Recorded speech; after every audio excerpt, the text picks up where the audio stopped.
பெற்றோர்களுக்கு, குழந்தைகளுக்கு எல்லோருக்கும் என்னுடைய அன்பு கலந்த வணக்கம்.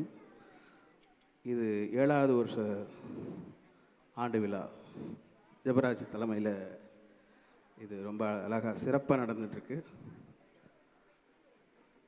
ஒரு நிறுவனம் ரொம்ப சிறப்பாக வரணும்னா அதுக்கு தலைமை பொறுப்பில் இருக்கக்கூடிய ஒரு நபர் கரெக்டாக இருக்கும். அப்போ தான் அது ரொம்ப சிறப்பாக இருக்கும். எவ்வளோ பெரிய நிறுவனங்களில் தலைவர்களுக்கு சரியில்லை, ரொம்ப கேவலமாக இருக்கும். இன்றைக்கி ஒவ்வொரு பெர்ஃபார்மன்ஸையும் நான் பார்த்துட்டு இவங்கெல்லாம் வருங்கால ஸ்டார்ஸ், உண்மையாலுமே வருங்கால நட்சத்திரங்கள் இவங்கெல்லாம், இந்த குழந்தைகள். நான் இதை என்னுடைய சும்மா உங்களுக்கு ஒரு சொல்லணுங்கிறதுக்காக சொல்ல, என்னுடைய மனம் திறந்து சொல்கிறேன். வருங்கால நட்சத்திரங்கள் இவங்கெல்லாம். நான் அவ்வளோ ரசித்தேன்.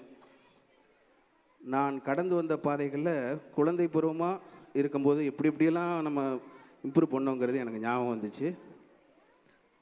அந்த வகையில் இன்றைக்கி நெகிழ்ந்துட்டேன். நான் நிறைய நிகழ்ச்சிகளை பார்த்து நான் ரொம்ப சந்தோஷப்பட்டேன். அவ்வளோ சுத்தி பர்ஃபெக்ஷன். இந்த ஆர்கெஸ்ட்ராவில் ஒரு விஷயம் மட்டும் நீங்கள் நல்லா கவனிக்கணும். இவங்கெல்லாம் ரொம்ப அழகாக வாசிக்கக்கூடிய பிளேயர்ஸ், ஆர்டிஸ்ட். இவங்களை நம்ம ஒரு காசு கொடுத்து விலைக்கு வாங்கிட முடியாது. அதுக்கும் மேலே ஒரு அன்பு கலந்த ஒரு மரியாதை ஜெபராஜர் இடத்துல இருக்கிறதுனால தான் இவங்கெல்லாம் இன்னைக்கு வந்திருக்காங்க. இன்னைக்கு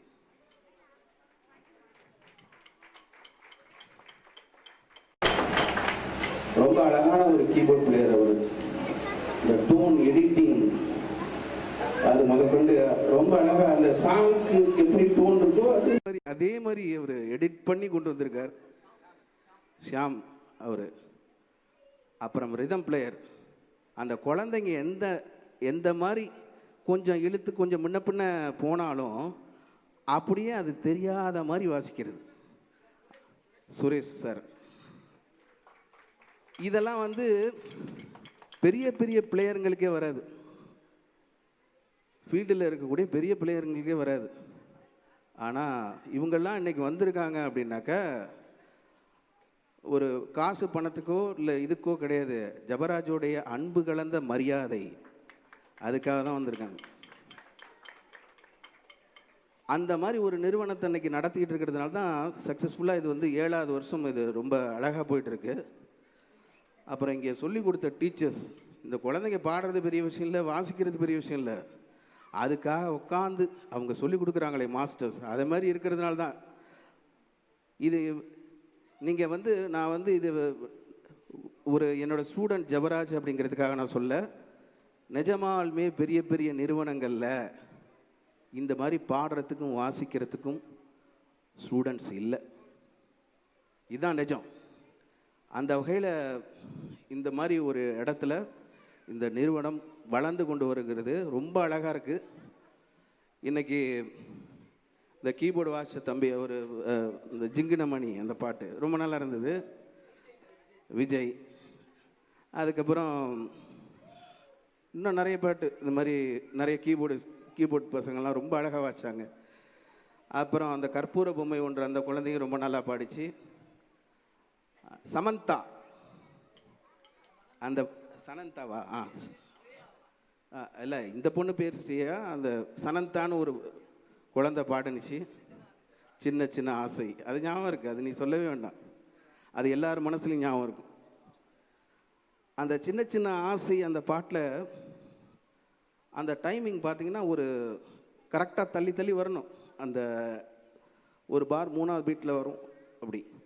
அதை அந்த குழந்தை எடுக்கிறது ரொம்ப பெரிய விஷயம். அதை விட ஸ்கேல் பர்ஃபெக்ஷன் ஒரு துளி கூட இல்லை. அதை விட இன்னொரு விஷயம் நான் ரசித்தேன். அஞ்சலி பாட்டில் அந்த ஓப்பனிங், அந்த மழலை சொல்கிற மாதிரியே ஒரு ஒரு அப்படியே ஒரிஜினல்.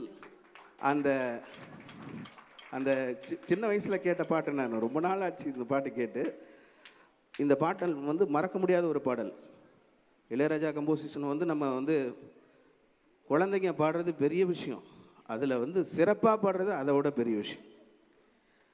அந்த மாதிரி ரொம்ப அழகாக பாடினேன் அந்த குழந்தை.